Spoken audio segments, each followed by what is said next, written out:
Sir, very good morning, sir. Silas, sir. Thank you, sir. Good morning, sir. How are you? Yeah, fine, sir. Just 5 minutes, sir. Just 5 minutes. Yeah, no issues. Thank you.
Good morning, sir.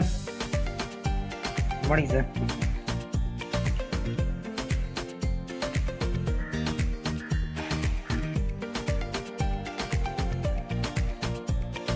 Sir, our speaker has come, sir. Yes, sir. Yes, sir. Came, sir. Already came, sir.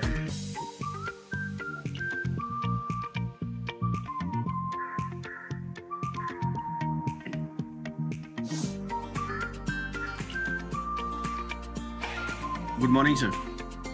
Yeah, very good morning, sir. Very good morning. Yeah. Welcome to our conference, sir. Thank you.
Professor, introduce பண்ணிருக்கீங்களா?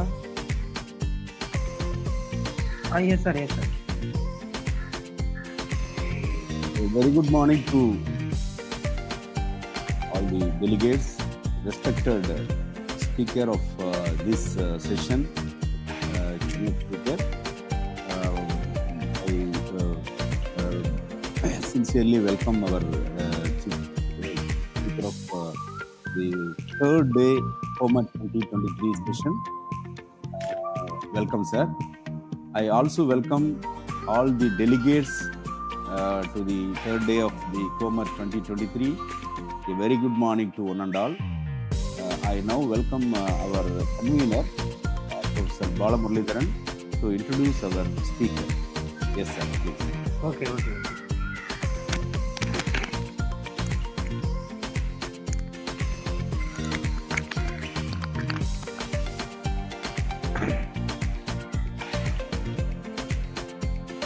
Okay, good morning to all.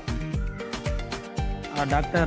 Sailesh Iyer, Professor and Dean, CSC, IT Department, Roy School of Engineering, Head, Collaboration and Tie-up, Roy University, Ahmedabad. Sir has completed PhD and postdoc from USA and currently working as Professor and Dean with Roy University, Ahmedabad. He has more than 23 years experience in academics, industry and corporate training, out of which 18 years are in core academics. He has been awarded Research Excellence Award for years 2021 and 2022 by Roy University and an honorary adjunct research scientist at Neurolab International under Dana Brain Health Institute, Iran from 2022 to 2025. He has several patents granted and published and to his credit, and is involved as an editor for various book projects with Elsevier, IGI Global, CRC Press, Taylor and Francis, Pendam Science, etc. He has been invited as keynote speaker in various international conferences held in China, Indonesia, Philippines, Saudi Arabia, Haiti, Ukraine, Italy and India. A hardcore academician and administrator, he has excelled in corporate training, delivered 150 plus expert talks in various AIC sponsored STTP, ATAL, FTPs, reputed universities, government organized workshops, orientation and refresher courses organized by HRDC, Gujarat University. Research contribution include reputed publications, track chair at ICDLAIR 2020, Springer, Italy, IC Softcam 2020, IEMIS 2020, Springer, 2020 IEEE, ICRITO 2020, IEEE, ARISC 2021, FTSC 2021 and TPC member of various reputed international and national conferences.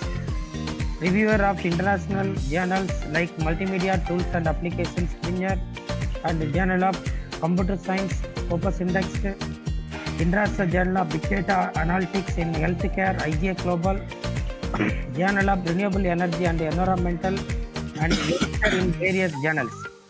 Expert talk on research-based topics in various universities and conferences, in addition to guiding research scholars as supervisor. He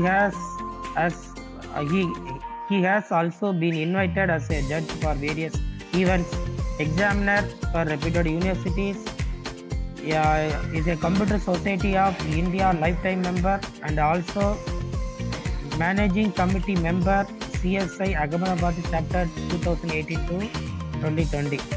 His research industry area is computer vision and image processing, cyber security, data mining and analytics, artificial intelligence, machine learning, blockchain, etc. Sir, very warm welcome to our conference, sir. Please take this. Yeah. Thank you very much, sir. I hope I am audible. Yes, sir. Yes, sir. Fine. Okay.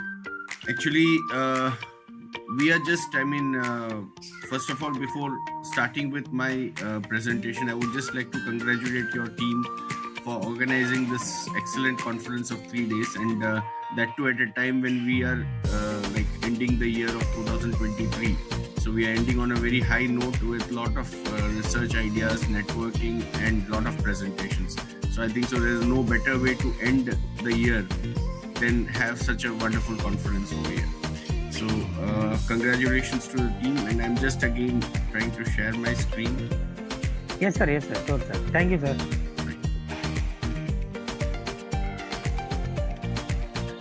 I hope the screen is visible. Yes, sir. Yes, sir. Fine.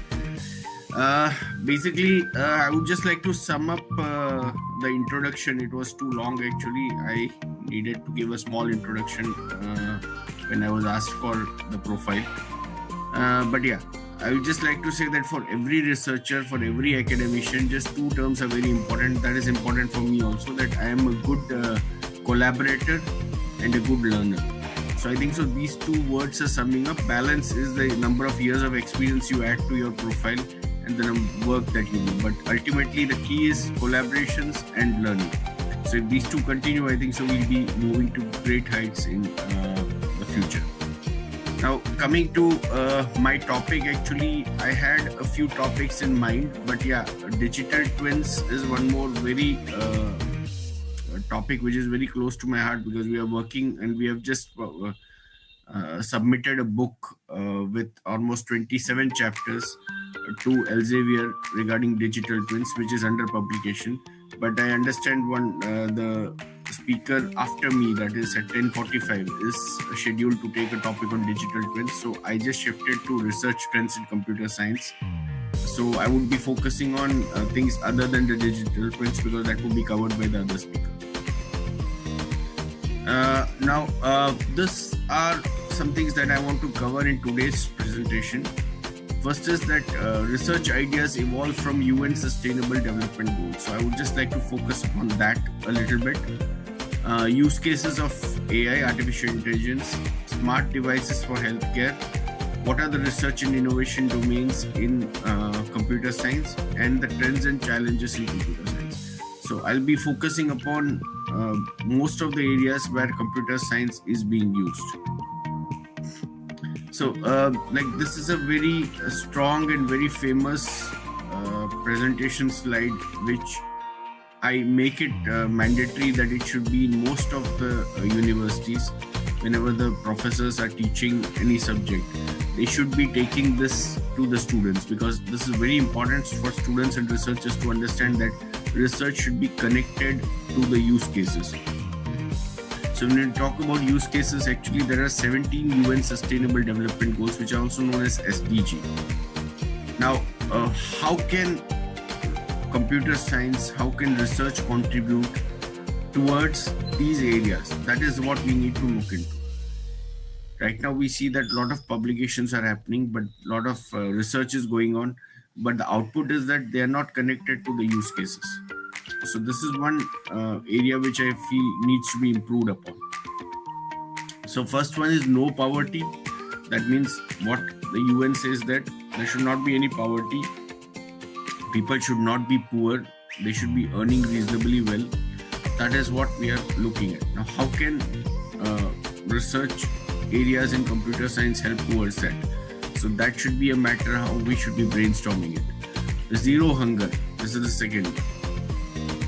Most of them will say that, okay, no poverty and zero hunger actually is connected directly to the trends or the policies of the government in place.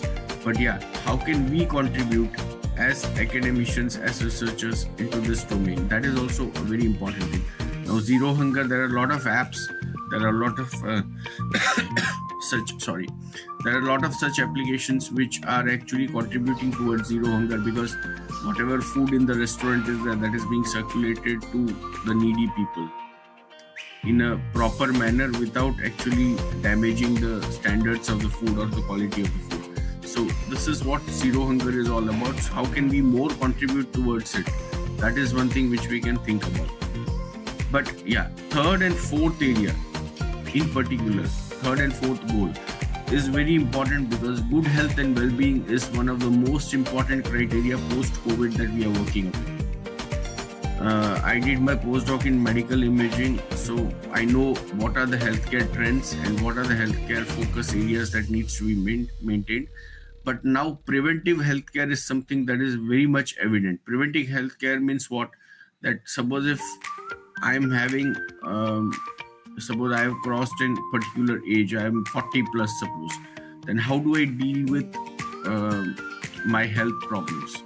Even if I don't have a health problem, how do I take care of the health? How do I prevent from any diseases coming to me?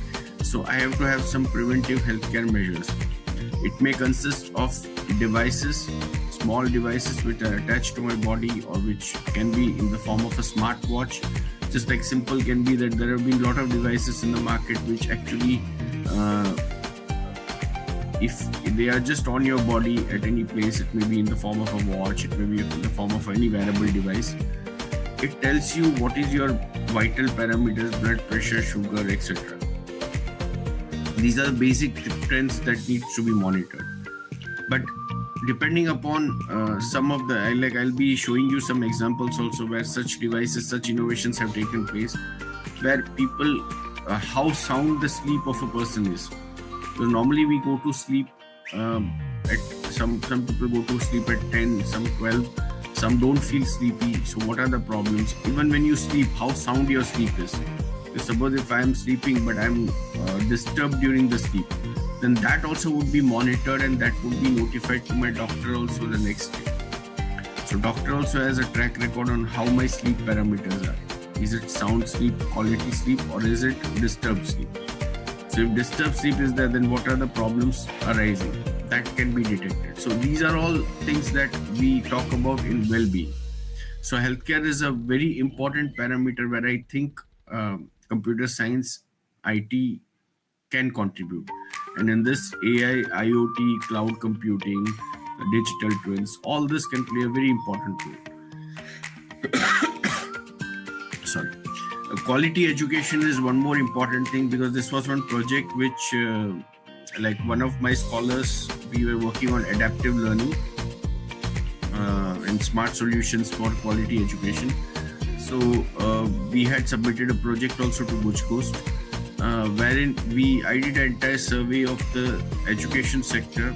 Now in this rural education in Gujarat in particular, we had taken because we are based in Gujarat. So it was found that in 2017-18, there was a statistics survey conducted wherein all the Gujarat rural area schools were surveyed. It was found that students were not responding, or their level of education was not as per the expectation of what their standard should be. A 5th standard student should be knowing this much, but that was not being covered. So then what were the reasons that we found out? And we understood that, okay, a lot of duties are being given to teachers. Teachers are in shortage, they're primary school teachers. And those who are given duties also, those are teachers, appointed teachers, they were also given other duties like counting, election work, a lot of other things. So they were not able to concentrate on the academic part. So we thought about a humanoid robot which can be an assistant to a particular teacher. But again, the problem was that these humanoid robots are very costly. So affordability is a problem. So now we are looking at solutions where we can have a cheaper robot below a cost of almost 40,000 or 25,000 with all the facilities that a small teacher can give. So we are working on that model. It's difficult, but yeah, that is one thing which I think can change the entire way the education is being delivered. It cannot replace teachers, but yeah, it can be added supplement to the teacher. So in the teacher's absence or when teachers are short, there we can use this particular concept. Then 5th is gender equality. Again, that of course we can deliberate what all can be done, but yeah, that is not, I think that is not a major area where computer science can contribute. Clean water and sanitation. The 6th one is very important because clean water is one of the basic rights that we should have, and sanitization. So sanitation is very important criteria here, and how we are working towards ensuring this. Not only saving water, but also providing clean water as far as our regular drinking needs are concerned. So a lot of villages are not getting clean water. They are getting it from the nearby wells, etc., but they are not clean enough, not drinkable, right? A lot of diseases occur due to that. So how can we deal with this? That's a very important question, and how we can go about it. So here IoT can play a very important role. AI can play a very important role. So I think so these solutions can also be provided. Seventh is affordable and clean energy. That is one more book of mine which is considered, which is dwelling on, this is already Scopus Index, which is on renewable energy and AI for smart applications. So here, what we are dealing with is affordable and clean energy and how it can be delivered, how it can be ensured. So a lot of work can be done on that areas also. Eighth is decent work and economic growth. Now, again, here we can debate what all can be provided, but yeah, I would not focus upon that area right now. Ninth, industry, innovation, and infrastructure. A lot of things can be automated here. Now, when I post-COVID, I was just doing a survey of the research topics that are very prevalent. So what I found is automation was one of the most relevant topics. Industry automation, healthcare automation, that was very much on the agenda of the government as well as the private players. So I think so a lot of work needs to be done on this domain. And here I think so industry, innovation and infrastructure, digital twins, including AI, IoT, etc. can play a very important role, robotics, for delivering this kind of a mechanism. Reduced inequalities. One of my favorite is the 11th one, which is sustainable cities and communities. There I think so a lot of, we are talking about sustainable and smart cities and villages. So there again, a lot of work can be done. Smart farms can be built up, smart cities can be built up. We can have waste management taking place. So a lot of such opportunities are there in this domain where computer science can be used. But yeah, that has to be used with a lot of judicious optimism, because just now recently our transport ministry, there was a statement from the minister saying that we will not allow autonomous vehicles, autonomous self-driven cars in India because drivers would lose their jobs. Now this is a very impending question, and it also raises a lot of problems or debate from a lot of people saying that okay, automation, has it led to loss of jobs or not? So that's a debatable topic. I'm not siding on anyone's area, but yeah, a lot of automation has taken place up till now, and it has not resulted in any kind of job loss, but it has increased the skills of the person, and that has resulted into better opportunities and better efficiency for the individual. So I think so a lot of government mechanisms also need to work on this domain, but 11th is one of the very emerging areas of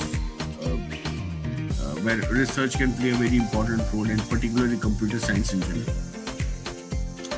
Consumption and production is also one of the, what we produce, is it going to lead to a responsible society? Is it going to be consumption driven, which is going to be healthy for the individual, or is it going to lead to a lot of other problems? So that also needs to be looked into. Climate action, a lot of work is going on right now, so I'm not going into that topic. Below water, life below water, that is ocean, the kind of quality that you're maintaining in the oceans, so that needs to be taken care of. Life on land, again, very important. Are we going to give a legacy to our future generations where they can say that no, our ancestors have given us something that we are enjoying right now? Or do we give them masks? Do we give them oxygen masks for breathing? Do we need batteries for kind of people to perform? So these are all things which we need to look about. So life on land is again life below water, life on land. All these are parameters which we need to focus upon. It gives me one more interesting topic I would like to just share with you. When COVID lockdown was there, 3 months of lockdown. Sorry. So at that time, actually, there was such a condition wherein like a lot of small lakes, rivers were polluted. So during the lockdown, there was a survey done by some of the people just once the lockdown ended. During that time, it showed that a lot of species of birds which were not found normally on the rivers, near the rivers, were found because of the clean water that was provided during these 3 months. So when people are not polluting the water, then there are species coming into domain which you have not seen. Again, after few months post-lockdown, when this again the same region was surveyed, it was found that such species did not turn up during that time. So a lot of birds are going away from us because we are not providing them a clean environment to stay. Same is for our future generations. Are we providing an environment which is safe, which is healthy? That needs to be looked into. And how can technology contribute towards that? That's a major thinking point. Peace, justice, and strong institutions. Again, laws needs to be framed, because now we are going for automation, so there are a lot of frauds happening. How can we deal with the cyber laws? All this needs to be looked into. And partnership for the goals, collaborations and partnerships between various stakeholders. So these are the 17 sustainable goals, and if I think so, the slide itself can throw up a lot of ideas to researchers on how they can contribute or which area they want to contribute to in research. This is one pertinent problem. So I'm just putting up use cases right now, research trends where you can contribute towards research. These are areas where we need to manage this thing in a very important priority manner, because traffic is tremendous. Traffic jams are a serious problem. Honking is a serious problem. How can we deal with traffic and parking? If this can be worked out, I think so a lot of problems can be solved. So for that, a lot of mechanisms have been suggested, like there have been algorithms, AI algorithms which have been implemented, which can suggest you the route where the most traffic is there, so that can be avoided, and some routes where less traffic is there, and that can be taken. And also it can calculate the area covered, that is the distance covered, and the additional amount of fuel you require, etc. So all this are available, but what can we still add into?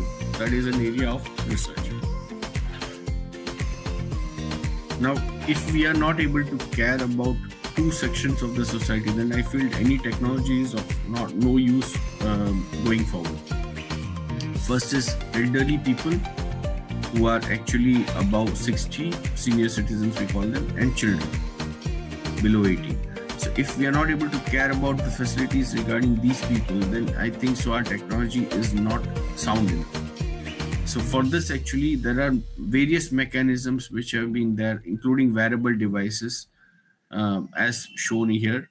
An old man he has just fell down the stairs, and immediately the doctor has been notified, ambulance comes, and it has been, the treatment is being given to the patient. So here, there is no need for anyone to stay along with the elderly persons. There are devices which can notify. So I believe this healthcare is going to be a major area of research, and AI is going to rule the roost for the healthcare sector. So these are all some sectors on which a lot of work is being done and a lot of work can be done. I would like to rather classify it into predictive analytics, healthcare analytics. It can be diagnostic, and it can be future trends that we can predict. And currently what is going on, that patient monitoring system, that also can be there. So 3 kind of analytics systems can be developed using AI. So AI can be used in drug development, medical diagnosis, dosage error reduction, cancer research. Cancer, I'll show you some slides, what all work has been done. It's really an achievement that we can say. Health monitoring and wearables. This is a very important sector which is growing up. I'll show you some of the examples of that also. Cyber security, fraud detection, AI robot assisted surgery. Now some people may actually say that, okay, there is a robot. How can that robot take the role of a doctor? What will happen to the doctors? No, just like we talk about autonomous vehicles, where drivers are not available, then autonomous vehicles can play a very important role. Similarly, where doctors are not available, AI robots can do the surgery. This is an example, actually, wearable brain scanner. Now, earlier we used to have a kind of, if you have to have a scan, then we have to go into a room, and that room consists of an MEG scanner, which is a big device, which is close to 450 kg, and the sensors needs to be kept at -2, almost 269, 70 degrees Celsius. cooling equipment is required. You cannot carry your mobile. You are not able to move here and there. If you move your head, then it can lead to a lot of problems. So you have to be stagnant for some time. So all this needed to be done earlier. Now, right now we have a portable MEG device which has been tested, which weighs less than 1 kg. This is just a diagram of that. The patient can move around inside specially designed room that can counteract the influence of the Earth's natural magnetic field. So this is something which we think is the advancement that we are looking at. And for babies, children, we cannot dictate them that not to move, even for elderly people. So this can be a very real boom wearable brain scanner which can play a very important role. But only here the cost needs to be reduced. So that is a challenge. So wherever research is there, computer science is there is always a challenge that how can we reduce the cost and make it affordable. If it's affordable, then we can have bulk production, and that can lead to a lot of solutions being created. Same way, ultrasonic device to capture blood pressure levels. So this is again one very important device which is prevalent. Smart contact lens for detecting glucose levels. So again, this is an advancement which we never thought about. This is something which is very important, ingestible pill sensor system. Now, if you want to have some kind of a scanning of your stomach area, you can say, then this is a mechanism. Earlier, like any kind of operation needs to be performed. I forgot the technical medical terms for that, but yeah, when operation needs to be performed, there needed to be a tube which need to be passed through the stomach, and then that fetches the data, and then that can be used. But for that's very painful. That's very time consuming and costly. So here there is a pill. It's a smart pill which can actually be ingested, and through that pill everything can be demonstrated, and the mobile phone, all the data can be available on the mobile phone, and this pill will actually dissolve. So it's not that you need to take it out by some other mechanism. So that is a dissolvable pill. So this is something which is an advancement I call, and this is an ingestible pill sensor system. In medical imaging, a lot of advancements are there, and this is what I believe. This is the organized market I'm talking about. Organized market is by 2031, the CAGR is expected to be 40.3%. So that's a huge amount. Comparatively, if I just check the unorganized market, because in India, in many other countries, there is a lot of unorganized market which is not actually, the statistics are not available. So that medical imaging market is huge. So I add another 20% to this. So 60.3 CAGR can be the return that can be predicted from this. So there's a huge market. There's a huge demand for such products which are related to medical imaging. I was talking about cancer. This is one very important development. I would just like to compare it with, I've just gone through a case study and I've decided that this is which is better. So when I just gone through it, there is a MD. He is a radiologist with 15 years of experience, and he was given a kind of a picture of a particular prostate cancer related image, and he highlighted in that, which is along with his 15 years of experience, he has highlighted that these are the areas where the cancer is creeping, growing, prostate cancer is present. Same way, an AI-based computer program has done the same, and the results are nearly identical. Close to 99% accuracy has been achieved. So you can see there have been a lot of questions being raised on the accuracy, etc. Same can happen for human being also, but yeah, how we deal with this is a very important thing. It may be required that we may need to train the AI-based computer program to do the same things that the doctor can do. Of course, doctor is not replaceable, but yeah, it can be supplement.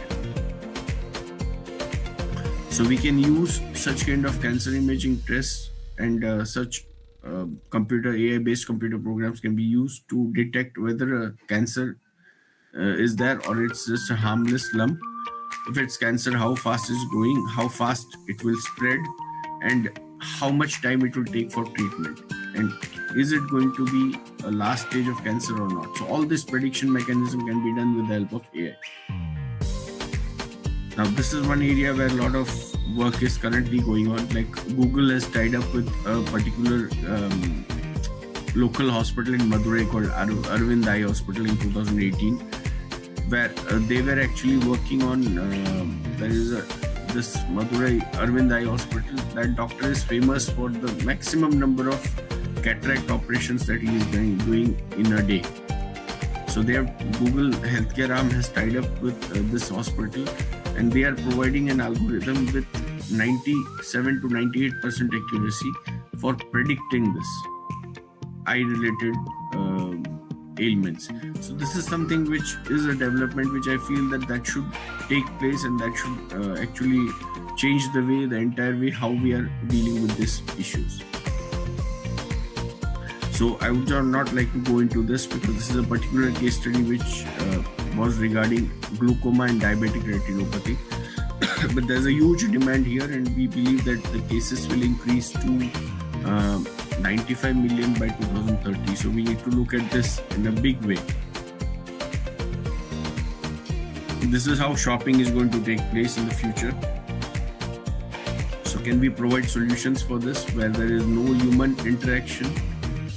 Everything is starting from the product selection to billing, everything is done in an automated way. So this is an IoT application scenario. These are some of the advancements that have taken place. This is a happy fork. This I'm just highlighting because these are the use cases where a lot of work is going on. So from here, the research ideas are being generated. This is a happy fork, which is an electronic fork that helps you monitor and track your eating habits. Some people are very selective about their eating habits. They are dieting. They want to know what is the ratio of the calories that they're taking in, etc.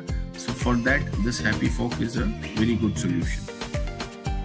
Glucose monitoring system, again, very important, right? Smart washing machine. This is again with a lot of use cases. There's a smart refrigerator also, which what it does is that it gives you an idea regarding right now husband and wife both are working. They don't have time for after coming back from office, they just want to, they are very tired. They don't want to actually go and peep into the refrigerator, what is there, what can be made, etc. So this smart refrigerator will give you an idea on your mobile. It will give you a notification saying that these are the ingredients that are present in your refrigerator, and you can make these recipes based on that, and the recipe will also be given. And also it will be giving you an order regarding indicator that these all items are less in stock in the refrigerator that needs to be ordered. So it will help you in maintaining your because there have been a lot of issues arising because of this. Husband and wife both are working. Now there may be some internal squabbles, fights, because husband may say that you do this, wife may say you do this. So refrigerator is providing you solutions where internal scuffles can be managed very aptly, and there may not be any kind of deliberation. So this is again one human angle to what we are talking about. Blood pressure monitor, again, this is a very important development. Smart weather station, it will give you all the predictions, especially those who are very health conscious regarding climate and weather. Smart socks, there are a lot of devices in this domain which will actually give you how much you have walked, what is the counting speed, accuracy, everything, step counting, everything will be given to you on your mobile app. So this is again one more development which I was talking about earlier. Your sleep pattern can be analyzed. This is specifically for right now. A lot of young generation is facing this problem, and also elderly people are facing this problem who are having medical ailments. They are facing this problem that they are not able to get sound sleep. So they have anxieties, lot of issues are there. And post-COVID, this has increased a lot. So how can we deal with this? So there is a sleep monitor which will tell you how soundly you have slept. So your sleep patterns are being monitored, and that analytic dashboard will display everything. So this is a wearable device through which all the statistics of your sleep can be shared. this is one more thing. Again, I'm not sure how this can be implemented in India because there are a lot of other legal parameters. But yeah, this is one important thing which, yeah. Can IoT help us to know more about ourselves? But this can be misused by the people if it is in other people's hands. So like where you are going, whom you have interacted with, how long you have spoken to friends, the affinity of connections, everything is available on the dashboard through IoT. But the major concern is if all the statistics is available in somebody else's hand regarding your habits, then your unique identity would be in threat and you would be facing a lot of problems because somebody else can govern the way you are going to act. They know already what can distract you. So if they are not happy with your progress, they can do something to distract you because they know all the mechanisms, all the vital details about you. So this is something which I feel is subject to legal and ethical considerations. But yeah, this can be, IoT can help you in your life logging. If it is used perfectly, then I think so a lot of suicide cases can be prevented because this will give an idea regarding what all the person is going through, and that can also lead to counselors counseling at the right time.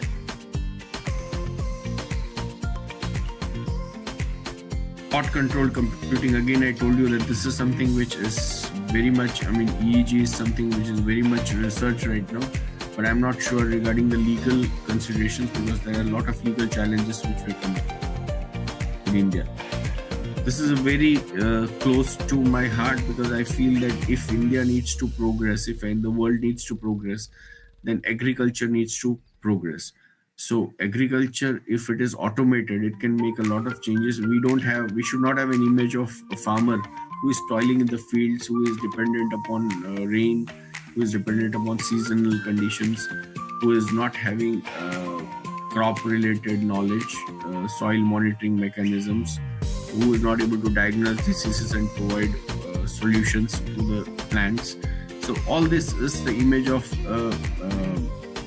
agriculture right now in India, that agriculture is very painstaking, it's not modernized. But I'm looking at such a situation, 2030, I'm not willing to wait till 2047 also. If we all contribute towards this, if we adopt and provide some smart solutions using our research potentials in these areas, I think so crop yield production and price forecast can be done, intelligent spraying can be done, predictive insights on what is the right time to sow the seeds for maximum productivity, everything can be created and given to the farmer. Using autonomous robots for harvesting, crop and soil monitoring, and disease diagnosis. So all this is possible with the help of this. And this is what I feel is going to be the future of farming. Now this person who is sitting here is sitting in his office or maybe in his house. This is his house basically. And he's a farmer, he is not a corporate employee, he's a farmer who is monitoring the entire operations of his farm through a dashboard. Right? So he has a desktop here or a laptop maybe. He is monitoring everything with the help of this. He is able to get the farming data at his fingertips. He has cows which have been RFID tags are there, and through that all the details are going through to the farmer, where the cows are, what they are eating, where they are going, etc. So he can control that. Smart tractors are there, which are going to be again autonomous tractors which don't need a driver. So again, farmer is sitting in his office and he is guiding the tractors from his laptop. Fleet of agri-boats, right?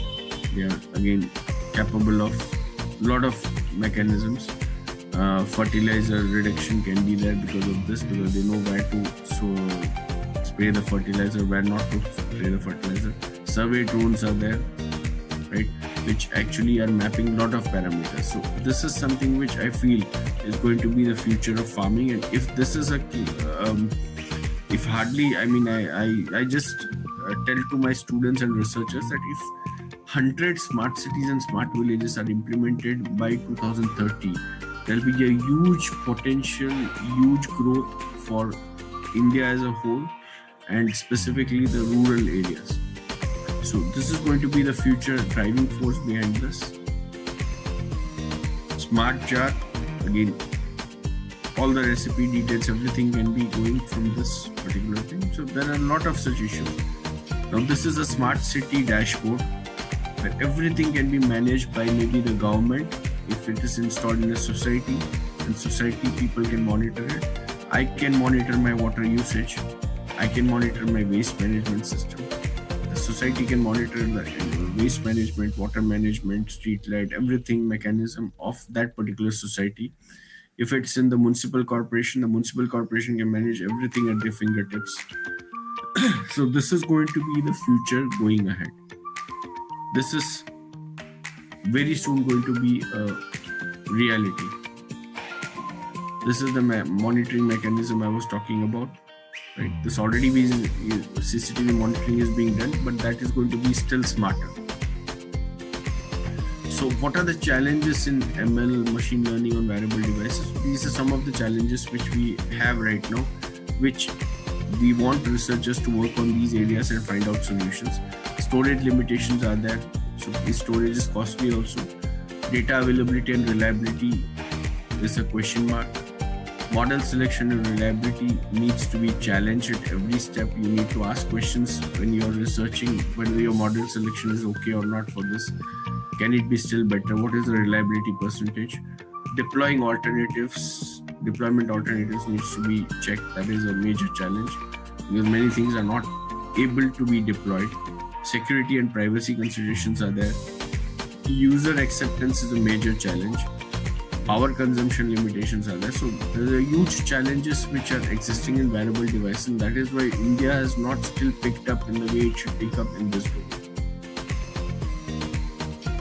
This is again 82% of the enterprise fail to scale AI and achieve meaningful business outcomes. So I really link this research with the outcome.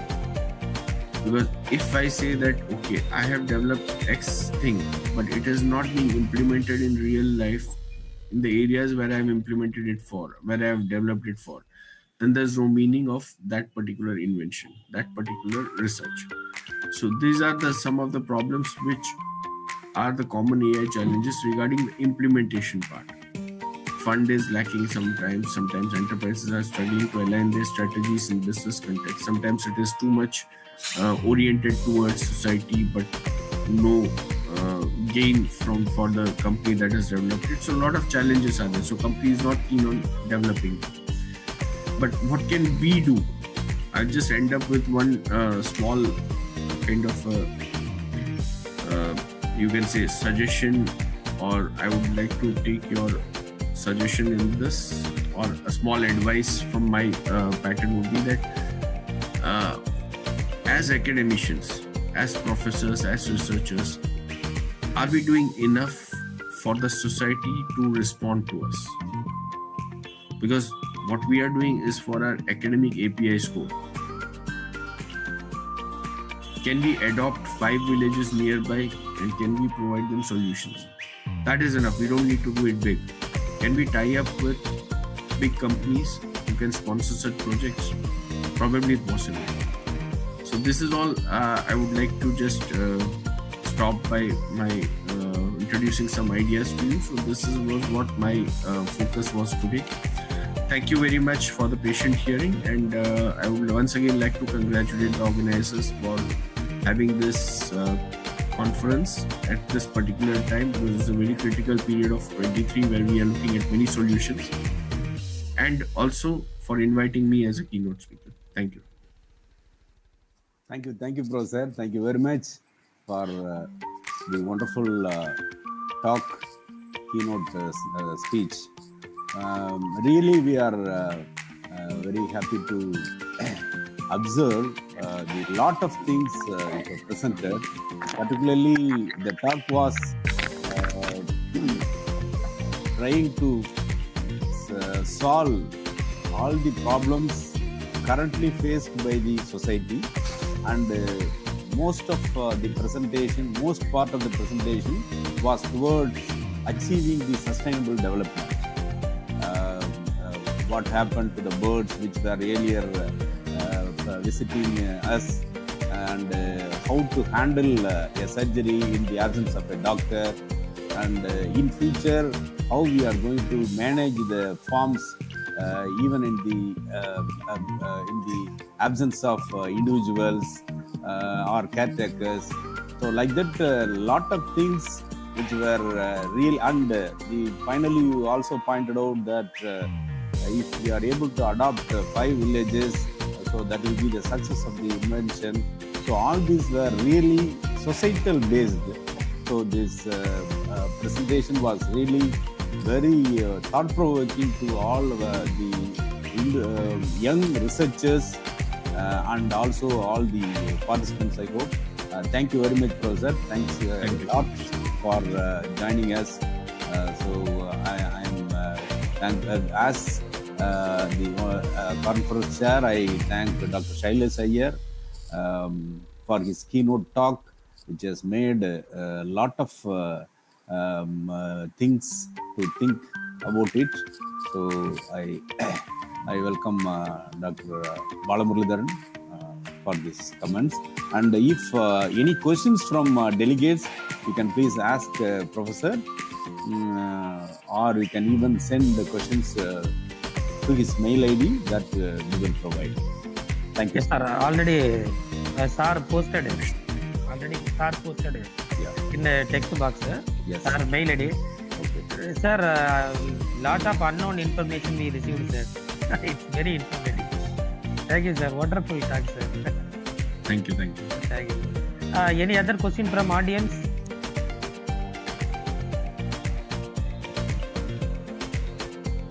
Any other questions from audience? Sir, we got lot of real life applications, sir. Thank you, sir. Yes, sir. Thank you. Thank you, Professor. Thank you very much. Thank you very much for joining us. Thank you. Ma'am, Tulasi madam, very welcome, madam. Very warm welcome to. Thank you, sir. Good morning, sir. Can you hear me, sir? Good morning, madam. A hearty welcome to you, madam. Thank you so much, sir. We welcome Dr. Tulsi for delivering the invited talk, and I am here to inform that due to unexpected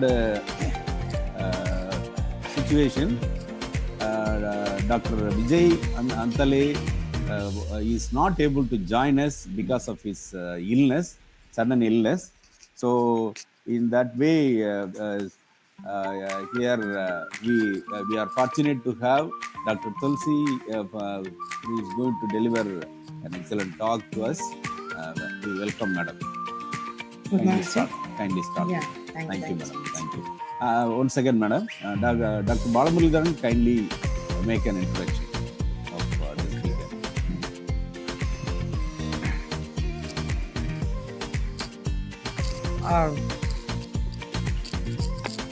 Tulasi Pikku, Department of Computer Science and Engineering, School of Computing, Amaravati, Amirda University, Guntur, Andhra Pradesh. Today, ma'am will deliver on improved quantum algorithm, a crucial stepping stone in quantum-powered drug discovery. Ma'am, please take over this session, madam. Thank you, sir. Thank you. Good morning, all. This is Dr. Tulasi Pikku. I'm working as Associate Professor in the School of Computing, Amrita Vishwavidyapeetham, Amaravati. And today I'm going to discuss about improved quantum algorithm, a crucial stepping stone in quantum-powered drug discovery. And coming to the abstract which I have worked on this particular area is quantum computing. As of now, quantum computing leverages the principles of quantum mechanisms to perform computations. And you all know about the quantum computing, which is very fast and effective than the traditional classical algorithms. And unlike classical bits, quantum bits and qubits can exist in multiple states simultaneously. It means if you take any bits, it will be 0 or 1. In the quantum bits or qubits, you can see both zeros and ones in the same bit, and both can take the values and they can give more accuracy than the traditional algorithms. This enables quantum computers to explore many solutions at once, potentially solving certain problems much faster than the traditional computing. So that's why quantum computing came into existence, and the key concepts include superposition, entanglement, and quantum gates. These are the things which quantum computing mainly works on this. And however, practical quantum computers are still in early stages of development, facing challenges like maintaining qubit stability and error correction. Because the quantum computing really need an environment which should not affect the external environment should not affect the internal computing of the quantum computing. So that is the main challenge today in today's world. And coming to the my work is today I'm working on the drug discovery. By here I'm going to provide a robust framework which can accelerate and for the identification of new and effective treatments. And drawing inspiration from quantum mechanics, quantum algorithms overcome the limitations of traditional computings, enabling comprehensive simulations of molecular interactions. This approach offers remarkable insights into the molecular dynamics and quantum chemistry, streamlining drug discovery process. Despite being in early stages of development, these algorithms show promise for the transforming pharmaceutical research. Critical challenges such as noise reduction and algorithm optimization need to be addressed in this quantum field for providing positive computational consistency and improved efficiency. And I have introduced a new framework which can give very good accuracy than the traditional algorithms. And I have taken some of the quantum algorithms also and compared with the proposed quantum neural network. Overcoming these challenges will lead to the revolutionary advancements, empowering precise simulations of molecular interactions and establishing the groundwork for sophisticated and selective drug discovery methodologies. The proposed model and embedding in the evolving quantum landscape, holding the potential to outperform standard machine learning and promising transformative outcomes in the drug development. So this is the abstract I'm going to discuss my work which I have done in the quantum drug discovery. And coming to the introduction part, in the ever-evolving landscape of drug discovery, quantum computing emerges as a transformative force promising to revolutionize the way we approach the complexities of molecular interactions. Here, the quantum computing holds promise in drug discovery by rapidly simulating the molecular interactions. And its ability to process complex computations simultaneously can analyze various molecular configurations, potentially accelerating the identification of new drugs. Here, based on the structure and arrangement and biological structure of the human, we are able to identify the requirement of the drugs. And based on the molecular interactions among the drugs, also we are able to provide the drug which can recover the human fastly. That is what my experiment want to show. Quantum algorithms like those for optimization and machine learning enhance the efficiency of searching vast chemical spaces for optimal drug candidates. Despite the challenges, integrating in the quantum computing into drug discovery may revolutionize the field, offering novel insights and expediting the developments of therapeutic solutions. Here, coming to the significance of quantum computing, the traditional computing which cannot perform efficiently, which are unable to provide the accuracy in the molecular interactions. So we are going to use the quantum mechanics principle in the solutions to these challenges. And coming to the limitations of classical computing, expands on the challenges classical computing faces in modeling complex molecular interactions. Coming to the classical computers limited by the binary bits. Here we are able to use the qubits and we are able to struggle to capture the intricate dance of molecules in biological systems. That is the main limitation of the classical computing. Coming to the introduction to quantum computing, introduces a quantum computing as a solution to all the previous limitations of the classical algorithms. So we are introducing the quantum computers which can leverage the quantum mechanism principles and allowing for more efficient simulation of the molecular interactions. And we are having some limitations with the traditional classical algorithms traditional classical computing faces limitations in drug discovery due to the complexity of biological systems. As we all know that the complexity of the biological system is more because we are having some Gene sequencing also comes under this drug discovery. Some key constraints include computational complexity. As we know that classical computers struggle to efficiently handle the intricate calculations required to model the behavior of large molecular systems, and limiting their ability to simulate the complex biological process accurately. That is one of the main drawbacks we are observing in the classical computers. And the processing speed of the classical computers also very low. In the drug discovery involves exploring vast chemical spaces and simulating numerous interactions. Classical computers may take a long time to analyze these possibilities, slowing down the drug development process. That's why the classical computers, the process of drug development is taking so much of time, and it is slowing down the computational process also. Coming to the scalability, as the complexity of the drug discovery models increases, classical computing systems may struggle to scale efficiently and effectively, and hindering the ability to handle the growing amounts of data and computational demands. As of today, we are having people with a large number of gene sequencing and a large number of data sets which cannot be handled by the traditional computers. So by using this quantum computing, which can handle the large data, which can provide the data within if the traditional computers are able to produce that compute the data, if it takes 1 year, by using this quantum computing we can generate the outputs within 2 or 3 hours or within 2 days. In this way, the quantum computers are able to effectively produce the results in a less time. Inability to model quantum systems. And classical computers are inherently limited in simulating quantum systems, which play a crucial role in understanding a molecular interaction at a quantum level. Quantum effects can significantly impact the behavior of the molecules, and classical computers might miss these nonsenses. That's why we can. It is the ability to model the quantum system is more efficient. And coming to the limited parallelism, classical computers rely on a sequential processing, while many drug discovery tasks would benefit from parallel processing capabilities. That means just like a pipelining. In the traditional methods, if one process is done, again we have to go for next. We have to wait for the previous process to complete. Whereas in the quantum computing, we can do it in a simultaneous process. That's why quantum computing directly supports the parallelism. So quantum computers inherently exhibit parallelism, allowing them to explore multiple solutions simultaneously. So if you see comparing with the traditional system, the limitations of classical computing in drug discovery highlight the need for more powerful systems.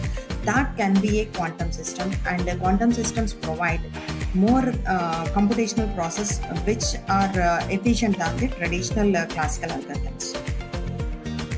And coming to the quantum computing in drug discovery, here while quantum algorithms have made strides, there are pressing needs for the improvement to address the specific challenges in the evolving diseases. So progress has been notable, but refinement is essential for a broader application. So that's why I have proposed an algorithm. I'll share you my paper so that you can better understand what I'm going to discuss. So this is the paper which I have written on the quantum computing. And coming to the proposed model, this is the proposed model. In the proposed model, I am going for the, this is the figure. This is the initial phase: model development, noise mitigation, scalability. It means coming to the algorithm steps typically involves a series of well-defined instructions to solve a particular problem in the drug discovery, while the specific steps depend on the algorithm and its purpose. Here, coming to the initialization. In this initial phase, set up any necessary data structures, variables for parameters required for the algorithm. So what might be the initial parameters and what are the data set actually we required? Here we are having gene sequencing like PubMed data sets which can be taken for the processing for the drug discovery. Giving the input, acquire the input data or values needed for the algorithm to process.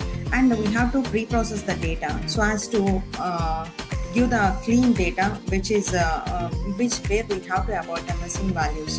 Or if the data is missed, if there is any noise in the data, we have to pre-process the data. So we have to produce in order to produce the accurate results. And coming to the module development, here we are having a module which can avoid the noise mitigation and the stability enhancement module, algorithm optimization module. So in a noise mitigation module which is used to reduce the noise, and thus scalability is which can provide which is more efficient, and which for the large systems it can provide the efficient results. And we have to use an algorithm which can provide algorithm optimization. It means based on the parameters which we are going to use, that can optimize the algorithm performance and it can give the accurate results. We have to integrate all the noise mitigation, scalability enhancement module, and algorithm optimization. And we have to integrate all the things, and UI, user interface designing, is provided.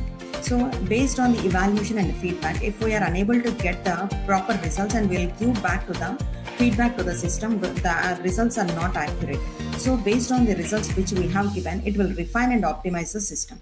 And will based on the outcome will be monitored, and if we get the accurate results than the previous traditional algorithms, when we can give the reports and visualize the data. This is what my proposed algorithm, and there is a this is the actual working of the proposed algorithm.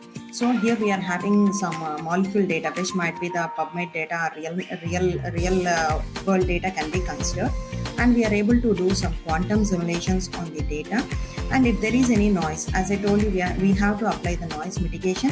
If there is any noise is there, again we have to go back to we have to remove that noise, and we have to consider the data which is free from the noise, and we have to further proceed. And based on the large system, whether it is it can applicable for the large system or not. If it is able to perform on the large system, we can proceed. Otherwise, we have to apply the scalability and enhancement module, and we have to go to the previous step. And again, we have to go for the optimization. Based on the optimization algorithm, we have to proceed and evaluate the algorithm, and we have to refine the model. Based on the refinement, we are getting the accurate results or not. We have to check the results, and we have to visualize the system. And this is the algorithm which I have proposed. Initial quantum bits. Here we have to initialize the quantum systems. We have taken some qubits. As I told you, this is not an ordinary system to provide the binary values. Here we are using qubits, which are known as quantum bits, and we are having some quantum gates and initial state. For the initial state is given to the quantum system. And for the initial state, we have given Ci. Ci is nothing but the coefficient associated for the each term, and Ui is the quantum gate. And we have given to the initial state. This is how we have to initialize the quantum system. And next we are coming some molecular Hamiltonian. The molecular Hamiltonian to describe the total energy of the molecular system. So here we are considering an equation which is molecular Hamiltonian. This is the energy of the electrons present in the quantum system, and and the kinetic energy. T is the kinetic energy of the nuclei, and V is the energy operator. Based on this equation, we are able to formulate the molecular Hamiltonian, and this is a detailed equation of the molecular Hamiltonian. Like we are taking some of VE and VN and VEN. These are nothing but the summation of the electrical potential energy, nuclear repulsion energy, and electron nuclear energy. And here V is nothing but the potential energy operator. We are expanding just V values. Next, coming to the implement quantum algorithm for the molecular simulation. Here we are using quantum state, initializing optimal system, and molecular quantum, which we have defined in the above step, is using here. And we are able to apply the quantum evaluation. Here we are having, this is the equation for representing, here we are taking some Schrodinger's equation, which is able to identify the quantum state of the particular system. And this is the initial quantum state, which is represented by the 0. And if the state is based on the how many times we are iterating, the state will be improved. And this is the evolution loop. And we are expanding based on the sum of the Taylor series, and we are able to expand the equation if there is a scalability of the systems or more. And this is the noise mitigation we are using. For the noise mitigation, we are using a quantum formula, and this is the formula for the noise mitigation. And next, we are able to apply the noise mitigation formula to the entire system. And if there are multiple systems, just like scalar systems, we are able to apply this.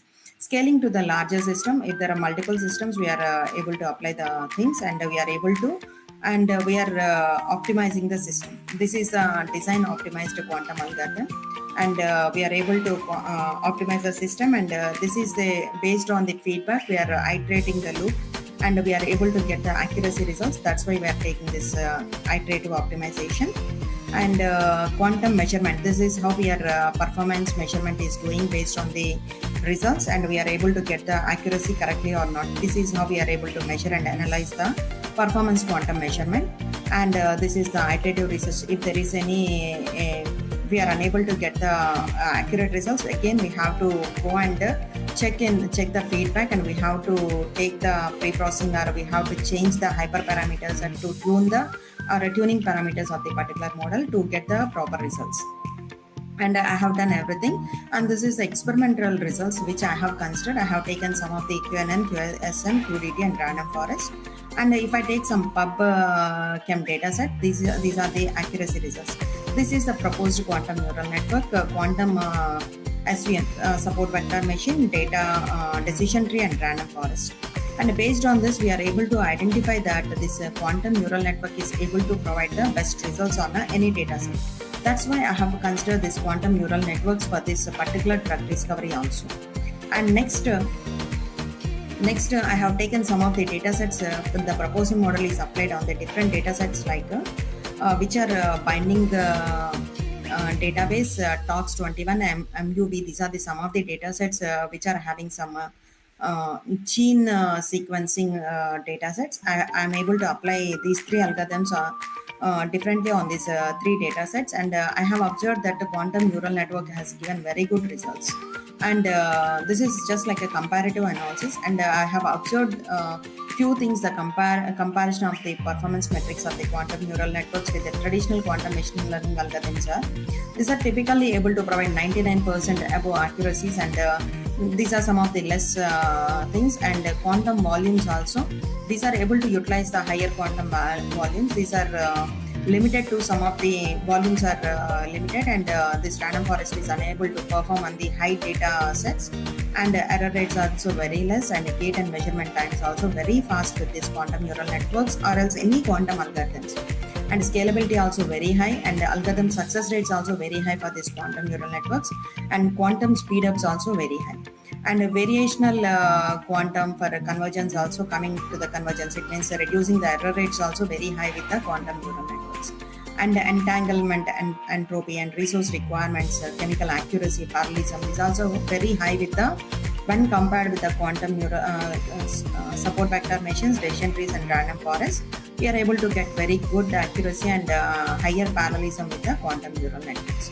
And I have taken some of the this is the overall performance. This is quantum neural networks is providing superior performance, and these are some of the advantages which I have considered. And coming to the conclusion, we came to know that the quantum neural networks are able to provide the higher results.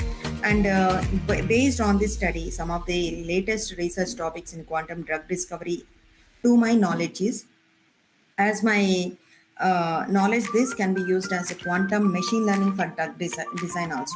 So investigating in the quantum machine learning algorithms to enhance the analysis of biological data and improving drug design processes is one of the future trending drug discovery research proposal. And coming to the quantum chemistry simulations also, and developing an advanced quantum algorithm for simulating molecular structures and interactions, enabling more accurate predictions for drug behavior. This can be worked in the future.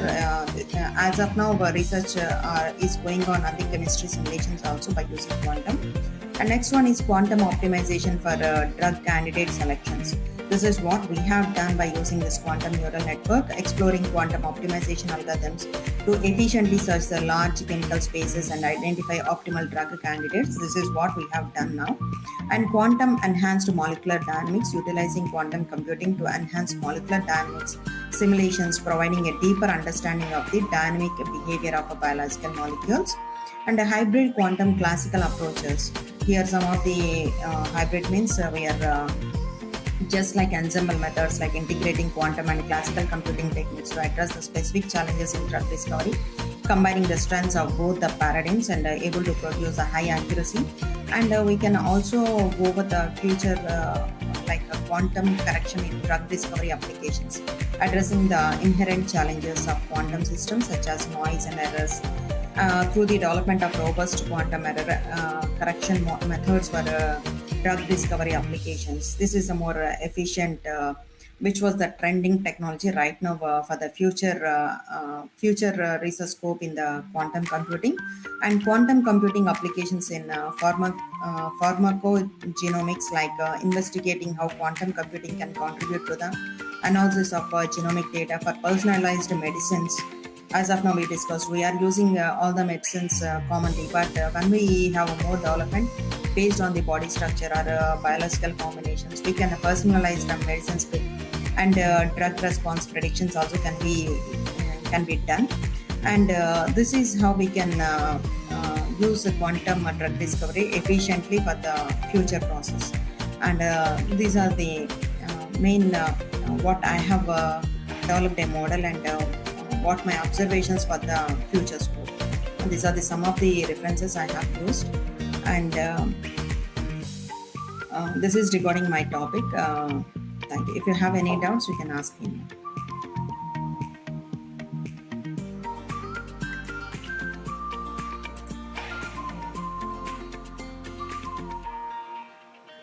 Thank you, madam.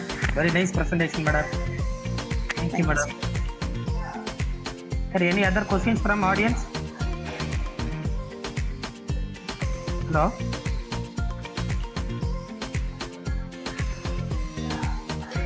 Hello?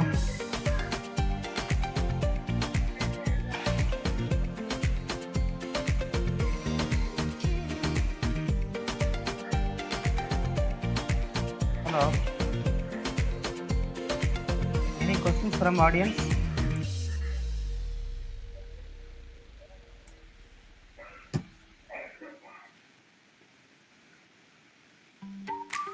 Sir?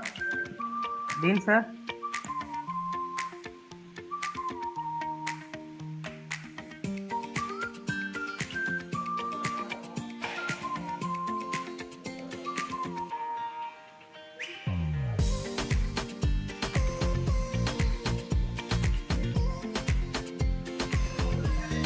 Hello, sir. Are you there?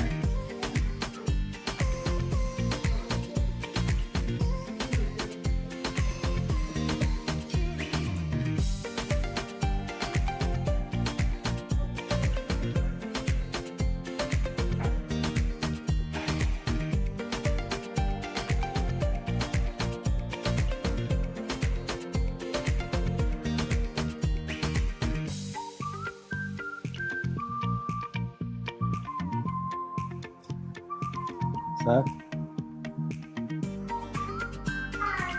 Sir, ma'am completed, sir. Okay, sir. Okay. Thank you, madam. Thanks for joining us and deliver a very good talk. And mostly it was quantum chemistry associated with the program developed by you. So let us move on to the oral session, sir. Yes, sir. 11:30 already we have given. Scheduled, Yes, sir. Okay. What about? Yes, sir. Now we will start, sir. No issue. The session chair for the session. Session chair. I think. Yes, sir. Jayasri Jain, Jyoti, who are there? Have they joined, sir? Yes, sir. Mathematics Sri Lada, madam. But I said 11:30. Sir, remaining all I will inform, sir. Now. Okay. Ask them to join, sir. Huh? Yes, sir. Jayasri and Jyoti, both I will inform now, sir. Okay. Okay. Dr. Srilada has joined us, huh? Sir, Sri Lada Mathematics, sir. 11:30 I said. Okay. Thank you so much, sir. Thank you, madam. Thank you very much. Thank you. Thanks. Okay, the computer science people, please keep in same track one, same. Mathematics people, please join track 2.